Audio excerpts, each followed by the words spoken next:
축복합니다. 사랑합니다. 네, 오늘 우리 하나님께 매일 우리 주만 섬기리라는 찬송 드렸는데요. 우리도 그 마음으로 오늘 이 예배에 임하실 수 있기를 바랍니다. 하나님만 예배하고 하나님만 생각하는 시간, 이 시간만이라도 그 은혜의 시간 되시기를 바랍니다. 요즘 저희가 욥기를 묵상하고 있는데요. 욥은 믿음이 참 좋은 사람이었습니다. 하지만 욥에게도 하나님에 대한 오해가 있었다라는 것을 우리가 알 수가 있는데요. 우리도 믿음 생활 하다 보면 때로는 좋은 믿음의 고백을 할 때도 있지만 때로는 하나님을 오해하는 경우가 있습니다. 믿음 좋았던 욥도 그랬다면 우리도 충분히 그럴 수 있는 것이죠. 이 욥을 통해서 혹시 우리가 하나님에 대해서 오해하고 있는 점이 우리도 있었다면 이 시간 깨닫는 시간이 되시고 더욱 믿음이 굳건해지는 시간이 되시기를 바랍니다. 욥은 처음에 그 많던 재산을 약탈당하고 불이 나서 다 잃어버렸습니다. 그리고 그 많던 10명의 자녀도 큰 아들 집에서 잔치를 벌이고 있다가 폭풍이 몰아쳐와서 집이 무너지는 바람에 한날 한시에 다 죽어버리고 말았습니다. 하지만 욥은 그때 하나님 앞에 이렇게 고백을 했는데요. 빈손으로 이 땅에 왔으니 내가 빈손으로 돌아갈 것이며 주신 이도 하나님이시니 거두시는 이도 하나님이시다라고 하나님께 고백하면서 하나님의 이름을 찬송했습니다. 또 욥이 그 이후에 자신의 온 몸에 종기가 나서 너무 괴로워하고 있을 때도 아내가 차라리 하나님을 욕하고 죽으라고 했지만 욥은 그러지 않고 하나님 앞에 이렇게 고백했습니다.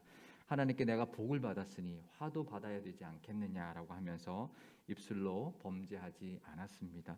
이 두 고백을 보면 욥은 정말 당대에 참 복이 드문 그런 믿음의 사람이었음에 틀림이 없습니다. 그 이후에도 새 친구들과 대화하는 중에 욥은 믿음의 고백들을 하고 있는데요. 그런데 그 이후의 고백들을 보면 믿음의 고백이긴 하지만 하나님에 대한 오해도 함께 들어있다라는 것을 우리가 발견하게 됩니다. 믿음은 좋았지만 하나님에 대해서 온전히 알지 못했기 때문이죠. 우리가 하나님을 다 알 수가 없습니다. 그렇죠? 우리가 어떻게 하나님을 다 알 수 있을까요? 우리처럼 미천한 존재가 하나님을 다 알 수는 없습니다. 하지만 최소한 우리는 오해는 하지 말아야 합니다. 하나님에 대해서 오해는 하지 말아야 하는데요. 욥이 오해했던 장면들 몇 개 고백 중에서 이제 그런 예가 있는데 들어보도록 하겠습니다. 내 생명이 한낱 바람 같음을 생각하옵소서라고 하는 고백을 하고 있는데요. 사실 이 문장만 딱 띄어서 보면 참 좋은 고백의 믿음입니다. 고백의 말씀입니다. 내 생명이 한낱 바람 같다. 그리고 그것을 하나님 생각해 달라라고 하는 마음, 그것은 어쩌면 참 믿음이 좋은 믿음의 고백의 모습이라고 할 수 있는데, 하지만 이 고백의 전체 문장을 보면 이렇습니다. 욥기 7장 7절 말씀입니다. 내 생명이 한낱 바람 같음을 생각하옵소서. 나의 눈이 다시는 행복을 보지 못하리이다. 그러니까 자기 눈이 지금 다시는 행복을 보지 못할 것입니다라고 하는 그 한탄의 말을 하기 위해서 시작했던 말이 바로 그것이었다라는 거죠. 그러니 내 생명이 한낱 바람 같다라고 하는 것은 믿음의 고백이라기보다는 자신의 처지를 하나님 앞에 한탄하고 있는 말이었던 것이죠. 또 한 예를 더 들어보겠습니다. 욥기 7장 1절에서 2절 말씀입니다. 이 땅에 사는 인생에게 힘든 노동이 있지 아니하겠느냐? 그의 날이 품꾼의 날과 같지 아니하겠느냐? 종은 저녁 그늘을 몹시 바라고 품꾼은 그의 싹을 기다리나니. 그러니까 이 땅에 사는 인생은 늘 힘든 노동이 있다. 그래서 늘 품꾼처럼 저녁을 기다린다. 매일매일 저녁을 기다리는 존재다라는 것이죠. 우리의 인생은 이런 것입니다. 하루하루 바쁘게 살아가는 것이 우리의 인생이죠. 늘 바쁘게 살아야만 우리가 살 수 있는 것이 인생입니다. 그 이유는 아담이 에덴 동산에서 범죄하고 선악과를 따먹음으로 말미암아 에덴 동산에서 쫓겨나고, 그래서 인간은 늘 땀을 흘려야 수고해야 되는 인생이 되어버렸기 때문입니다. 이것이 인간 실존의 모습이죠. 욥은 마치 그 진리를 깨달은 것 같은 고백을 하고 있는데, 사실 그 이후에 토로하는 모습을 보면 우리가 이 고백이 단순히 그 믿음의 고백만은 아니구나라는 것을 알 수가 있습니다. 욥기 7장 3절에서 4절 말씀입니다. 이와 같이 내가 여러 달째 고통을 받으니 고달픈 밤이 내게 작정되었구나. 내가 누울 때면 말하기를 언제나 일어날까? 언제나 밤이 갈까 하며 새벽까지 이리 뒤척 저리 뒤척 하는구나. 이것은 이제 너무 지금 피부병 때문에 고통스러워서 그렇게 기다리고 우리는 밤을 기다리는 존재인데 그렇게 기다리고 기다리던 밤이 왔는데도 이제 잠을 잘 수 없는 그런 고통스러운 밤이 되어 버렸다고 한탄하고 있는 말 중에 했던 말이었던 것이죠. 이럴 수 있습니다. 욥처럼 고통을 당하다 보면 믿음의 고백도 하지만 한탄의 말도 할 수 있는 것이죠. 다윗도 그랬습니다. 다윗도 보면 한탄의 시가 많이 있습니다. 하나님 너무 힘듭니다라고 하는 그 한탄의 고백도 많이 합니다. 한낱 바람 같은 인생이 다시는 행복을 보지 못할 것 같고 또 수고하고 기다리던 그 밤도 더 이상 쉼을 주지 못하고 고통스러운 시간이 되어버려서 불평할 때도 있습니다. 그럴 수 있습니다. 그런데 욥이 이렇게 한탄하는 말 속에는 하나님을 향한 불평의 마음이 있을 뿐만 아니라 그와 더불어서 하나님에 대한 오해도 함께 들어있다라는 것을 발견하게 됩니다. 그러니까 자기가 지금 다시는 행복하지 못하게 되는 이유가 하나님 때문이라는 것이고 이 밤이 고통스럽게 된 것도 하나님이 그렇게 하셨기 때문이라는 것입니다. 하지만 하나님 절대 그런 분이 아니시죠. 하나님이 행복을 보지 못하게 하고 하나님이 그렇게 고통스러운 밤을 주시는 분이 절대로 아닙니다. 그런데 이 불평의 마음, 욥의 이 불평의 마음이 정말 하나님에 대한 오해에서부터 나온 것인지를 우리가 알 수 있는 그 고백들, 말들이 이어지고 있는데요. 욥기 7장 20절에서 21절 말씀입니다. 사람을 감찰하시는 이여 내가 범죄하였던들 주께 무슨 해가 되오리이까 어찌하여 나를 당신의 관역으로 삼으셔서 내게 무거운 짐이 되게 하셨나이까 주께서 어찌하여 내 허물을 사하여 주지 아니하시며 내 죄악을 제거하여 버리지 아니하시나이까 내가 이제 흙에 누우리니 주께서 나를 애써 찾으실지라도 내가 남아 있지 아니하리이다. 이렇게 한탄하고 있는데 좀 오해하면서 한탄하고 있다는 것을 볼 수 있죠. 하나님이 내 허물과 죄를 왜 지워버리지 않고 용서하지 않으시냐라고 하면서 내 죄가 크신 하나님 앞에 얼마나 해가 되길래 나의 죄를 잊어버리지 않으시냐라고 그렇게 오해하고 있었다는 것이죠. 그러면서 하나님을 감찰하시는 이라고 부르고 있는데요. 자신이 죄를 지었어도 정말 하나님께 아무 해가 되지 않는데 자신을 이렇게 괴롭게 하시고 죄를 용서하지 않다고 불평하면서 감찰하시는 분이라고 말하는 이것은 감사의 고백으로 하는 고백이 아니죠. 감찰하시는 분을 감사하기 때문에 이렇게 고백하는 것이 아니라 정말 나를 감찰하시고 나를 감시하시고 죄까지 들추어내시는 그런 하나님이라고 오해하면서 했던 고백이었습니다. 감찰하시는 하나님을 처음으로 고백했던 사람은 아브라함의 첩이었던 하갈이었는데요. 하갈이 이스마엘을 임신하고 난 뒤에 자신의 주인이었던 사라를 구박하고 교만하게 굴다가 쫓겨나서 광야에서 헤매고 있을 때 하나님이 그를 찾아와 주셔서 건져 주셨습니다. 거기 죽을 뻔했지만 우물을 만나게 해주셔서 샘을 만나게 해주셔서 살게 해주셨는데 그때 만난 하나님을 감찰하시는 하나님이라고 고백을 했습니다. 창세기 16장 13절 우리 개역 한글 번역으로 읽어드리겠습니다. 하갈이 자기에게 이르신 여호와의 이름을 감찰하시는 하나님이라 하였으니 이는 내가 어떻게 여기서 나를 감찰하시는 하나님을 배웠는고 함이라. 아멘. 여기서 감찰하시는 하나님은 하갈의 자신의 그 모든 상황을 다 보고 계시고 다 알고 계셔서 찾아와 주셔서 자기를 건져 주신 하나님, 그 감사한 하나님을 고백했던 하나님의 이름 엘로이였던 것입니다. 그런데 욥이 고백했던 이 감찰하시는 이는 원어로 노체르라는 단어인데요. 사실 원어는 다른 단어를 쓰고 있지만 그 뜻은 노체르라는 뜻은 위험으로부터 지켜주시는 분이라는 그런 뜻입니다. 그러니 하갈이 고백했던 엘로이보다 어쩌면 더 지키시고 보호하시는 하나님의 성품을 더 잘 표현해주고 있는 그런 단어였습니다. 그런데 욥은 그런 좋은 의미로 하나님 앞에 그렇게 고백했던 것이 아니었습니다. 오히려 자신을 이 고통스러운 이 고난으로부터 헤어나오지 못하도록 끊임없이 감시하시는 하나님으로 오해하면서 부르고 있었던 이름이 바로 이 노체르였다라는 것이죠. 하나님은 감찰하시는 분이 맞습니다.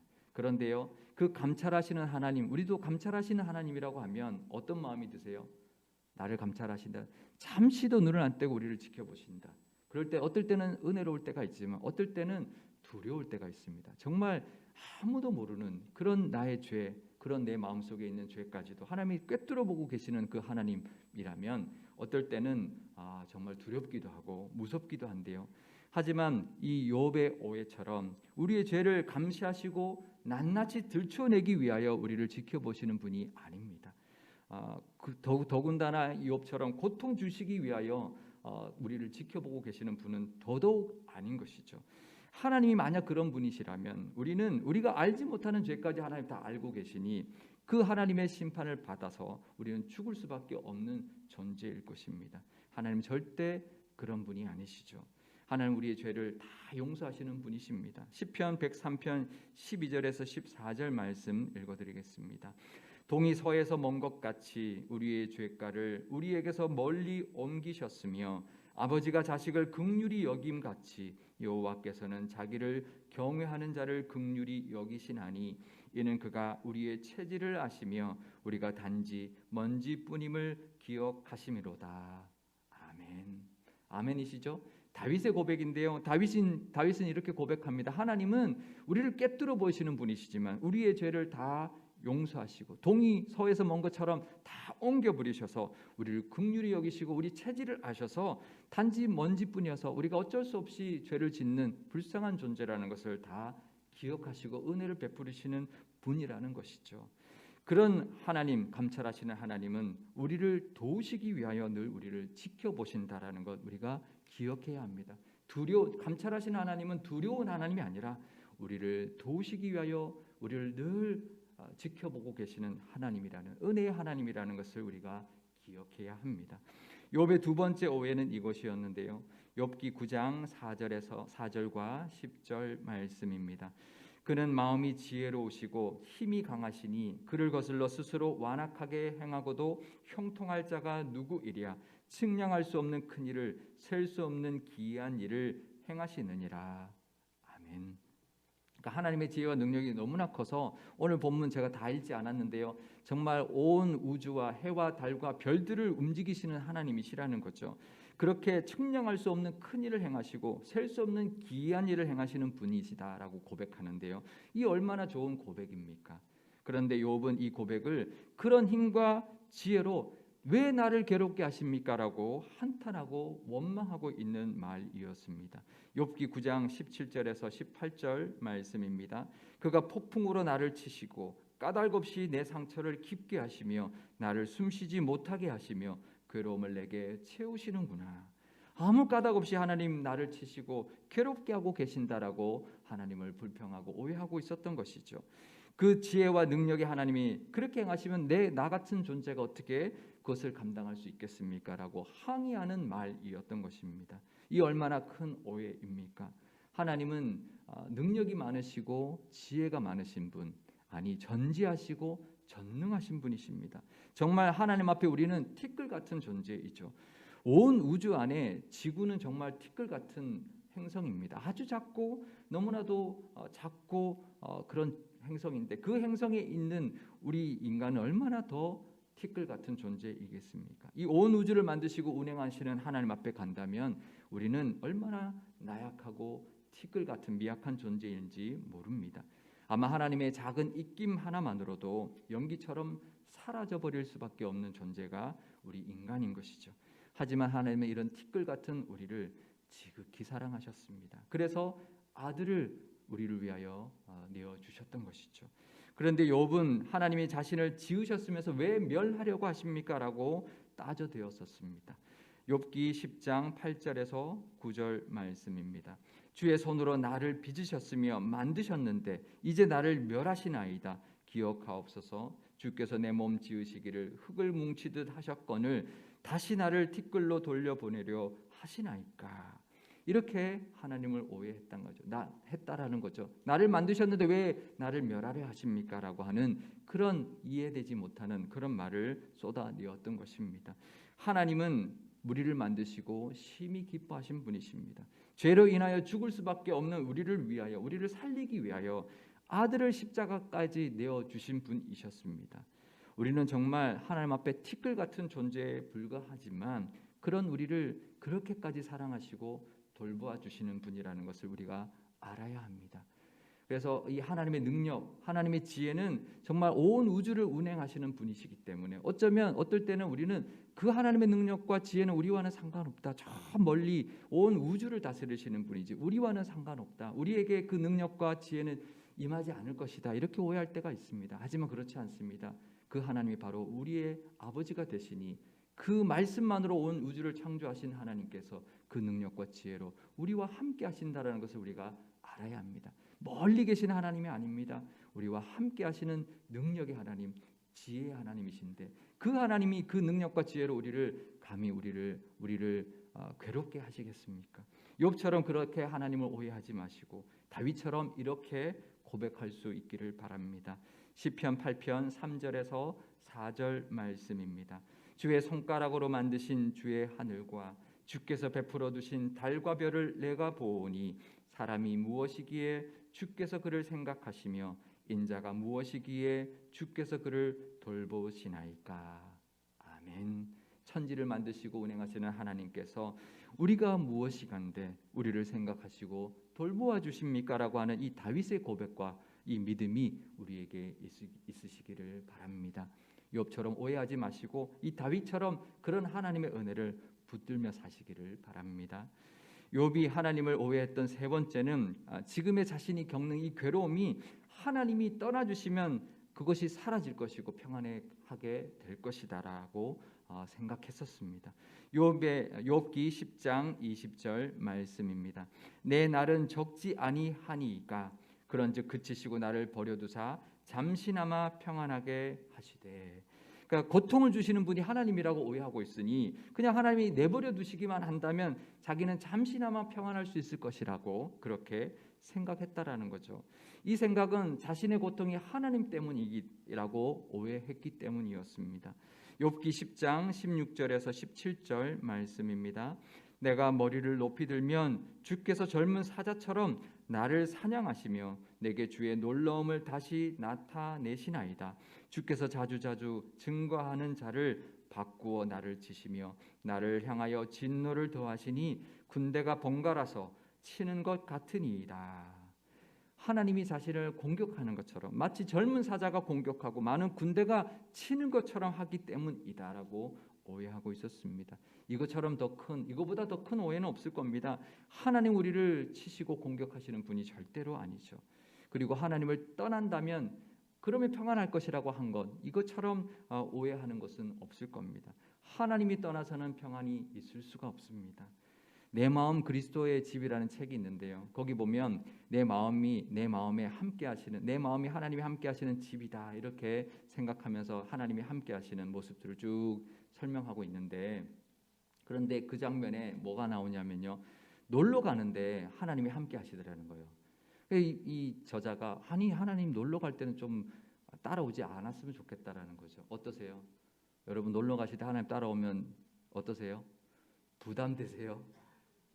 하나님 우리 좀 놀 때는 좀 옆에 계시지만 좀 저기 멀리 그냥 집에 계시라고.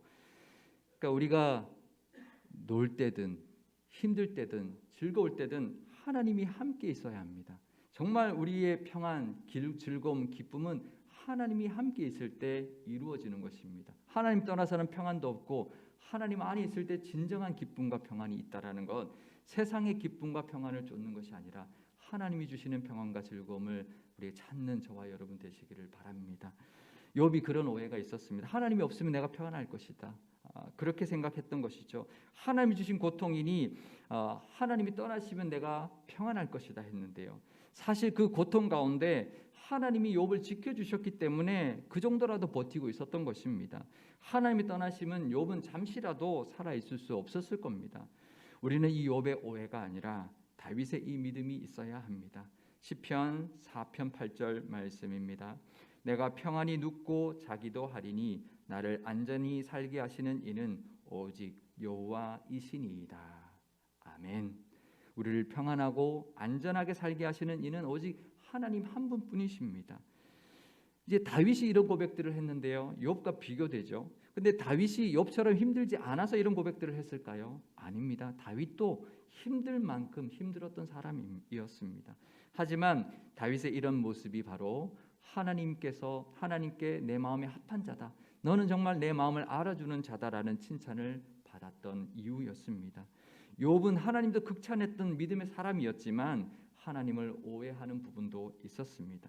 단순히 힘든 상황에서 나온 한탄의 말이 아니라 힘든 상황 속에서 하나님을 오해했기 때문에 더 괴로웠던 것입니다. 욥처럼 믿음이 좋았던 사람도 이렇게 하나님을 오해할 수 있다면 우리는 얼마든지 욥의 상황이 되었을 때 하나님을 오해할 수 있습니다.